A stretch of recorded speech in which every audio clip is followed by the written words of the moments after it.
Longtemps je me suis couché de bonne heure. Parfois, à peine ma bougie éteinte, mes yeux se fermaient si vite que je n'avais pas le temps de me dire je m'endors. Et une demi-heure après, la pensée qu'il était temps de chercher le sommeil m'éveillait. Je voulais poser le volume que je croyais avoir dans les mains et souffler ma lumière. Je n'avais pas cessé en dormant de faire des réflexions sur ce que je venais de lire, mais ces réflexions avaient pris un tour un peu particulier. Il me semblait que j'étais moi-même ce dont parlait l'ouvrage. Une église, un quatuor, la rivalité de François Ier et de Charles Quint. Cette croyance survivait pendant quelques secondes à mon réveil. Elle ne choquait pas ma raison, mais pesait comme des écailles sur mes yeux et les empêchait de se rendre compte que le bougeoir n'était plus allumé. Puis, elle commençait à me devenir inintelligible, comme après la métempsycose les pensées d'une existence antérieure. Le sujet du livre se détachait de moi. J'étais libre de m'y appliquer ou non. Aussitôt je recouvrais la vue, et j'étais bien étonné de trouver autour de moi une obscurité douce et reposante pour mes yeux, mais peut-être plus encore pour mon esprit, à qui elle apparaissait comme une chose sans cause, incompréhensible, comme une chose vraiment obscure. Je me demandais quelle heure il pouvait être. J'entendais le sifflement des trains qui, plus ou moins éloignés, comme le chant d'un oiseau dans une forêt, relevant les distances, me décrivaient l'étendue de la campagne déserte où les voyageurs se hâtent vers la station prochaine. Et le petit chemin qu'ils suivent va être gravé dans son souvenir par l'excitation qu'il doit à des lieux nouveaux, à des actes inaccoutumés, à la causerie récente et aux adieux sous la lampe étrangère qui le suivent encore dans le silence de la nuit, à la douceur prochaine du retour. J'appuyais tendrement mes joues contre les belles joues de l'oreiller qui, pleines et fraîches, sont comme les joues de notre enfance. Je frottais une allumette pour regarder ma montre. Bientôt minuit. C'est l'instant où le malade, qui a été obligé de partir en voyage et a dû coucher dans un hôtel inconnu, réveillé par une crise, se réjouit en apercevant sous la porte une raie de jour. Quel bonheur! C'est déjà le matin. Dans un moment, les domestiques seront levés, il pourra sonner, on viendra lui porter secours. L'espérance d'être soulagé lui donne du courage pour souffrir. Justement, il a cru entendre des pas. Les pas se rapprochent, puis s'éloignent. Et l'arrêt de jour qui était sous sa porte a disparu. C'est minuit, on vient d'éteindre le gaz.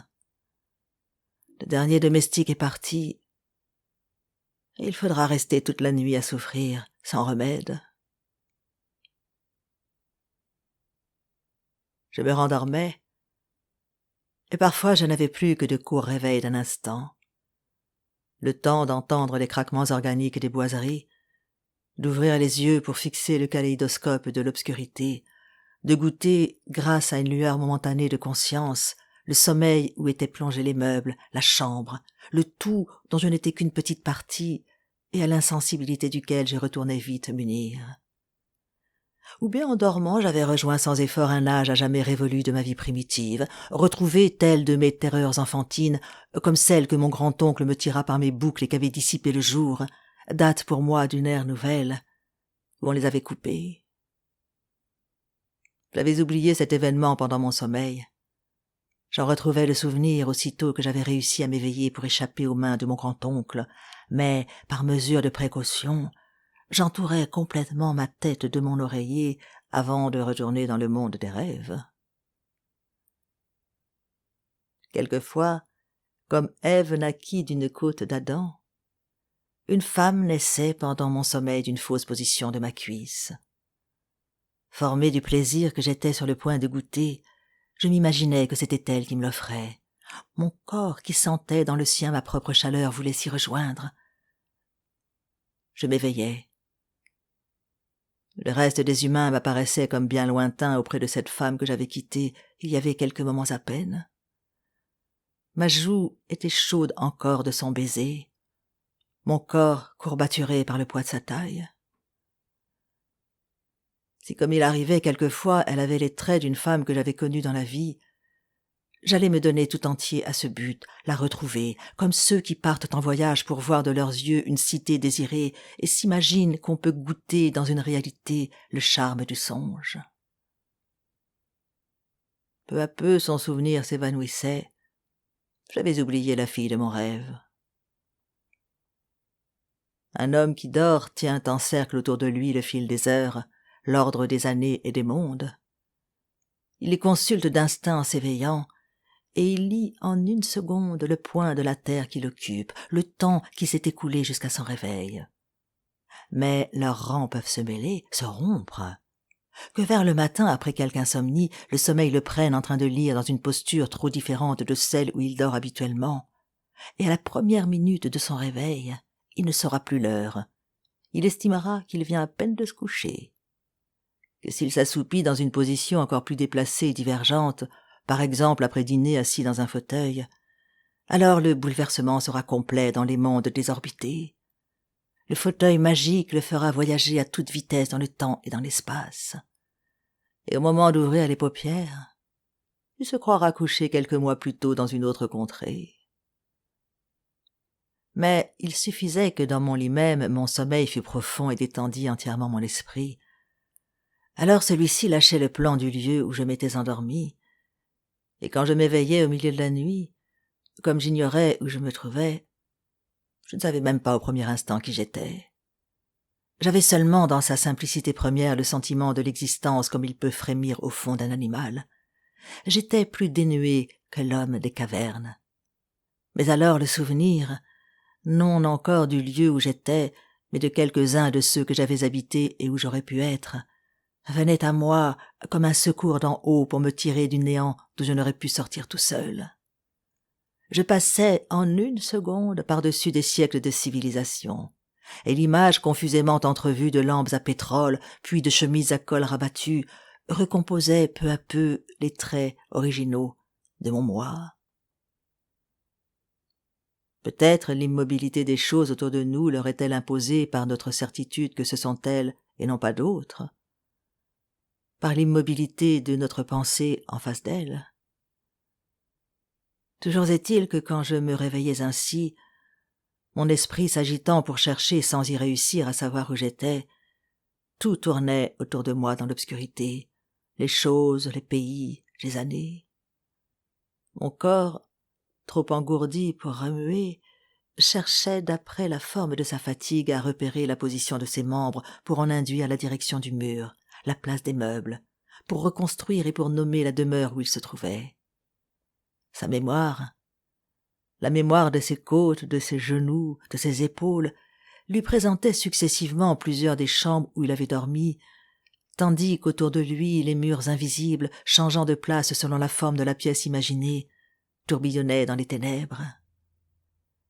Et avant même que ma pensée qui hésitait au seuil des temps et des formes eût identifié le logis en rapprochant les circonstances, lui, mon corps, se rappelait pour chacun le genre du lit, la place des portes, la prise de jour des fenêtres, l'existence d'un couloir, avec la pensée que j'avais en m'y endormant et que je retrouvais au réveil.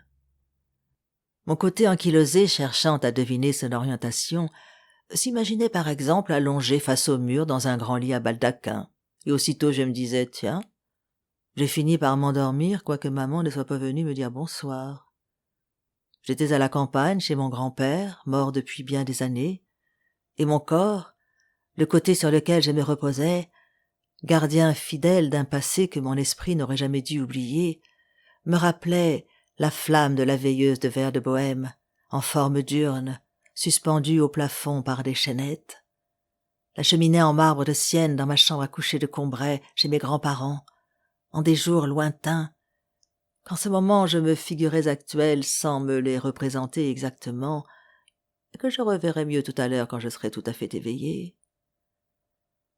Puis renaissait le souvenir d'une nouvelle attitude. Le mur filait dans une autre direction. J'étais dans ma chambre chez madame de Saint-Loup à la campagne. Mon Dieu, il est au moins 10 heures, on doit avoir fini de dîner. j'aurais trop prolongé la sieste que je fais tous les soirs en rentrant de ma promenade avec madame de Saint-Loup avant d'endosser mon habit. Car bien des années ont passé depuis Combray, où dans nos retours les plus tardifs, c'étaient les reflets rouges du couchant que je voyais sur le vitrage de ma fenêtre. C'est un autre genre de vie qu'on mène à Tansonville chez madame de Saint-Loup, un autre genre de plaisir que je trouve à ne sortir qu'à la nuit, à suivre au clair de lune ces chemins où je jouais jadis au soleil.